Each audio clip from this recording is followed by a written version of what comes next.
नमस्कार, मी सुनील घनवट, हिंदू जनजागृती समिती महाराष्ट्र आणि छत्तीसगड संघटक.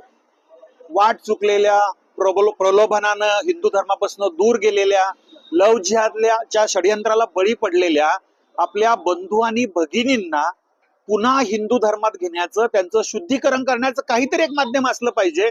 आणि अशा प्रकारचं माध्यम स्वतः हिंदवी स्वराज्य संस्थापक धर्मरक्षक छत्रपती शिवाजी महाराज यांनी 350 वर्षापूर्वी सुरू केलेला आहे.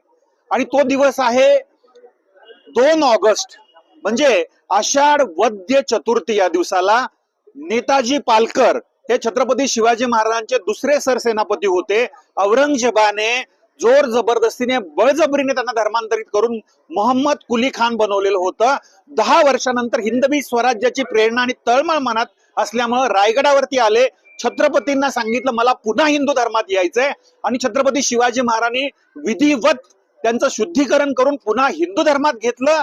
रोटी बेटी व्यवहार केला. स्वतःची मुलगी त्यांच्या मुलाला दिली आणि एक आदर्श घालून दिला की वाट चुकलेला असेल, प्रलोभनाने बळी पडलेला एखादा हिंदू असेल तर त्याला पुन्हा हिंदू धर्मात घेता येतं. आणि या ऐतिहासिक दिवसाला 2 ऑगस्टला 350 वर्ष पूर्ण होत आहेत. आणि याच दिनाच्या निमित्ताने हिंदू जनजागृती समिती, हिंदू राष्ट्र सेना एक मोठ्या समाजासमोर एक आवाहन करते आहे की या दिनाला राष्ट्रीय शुद्धीकरण दिन म्हणून या ठिकाणी घोषित करण्यात यावं. प्रत्येक हिंदूच्या मनामध्ये हा दिवस कुठेतरी रुजावा. आणि यासाठी सोलापूर या ठिकाणी मल्टीपर्पज हॉल जो आहे त्या हॉलमध्ये एका भव्य कार्यक्रमाचं आयोजन केलंय.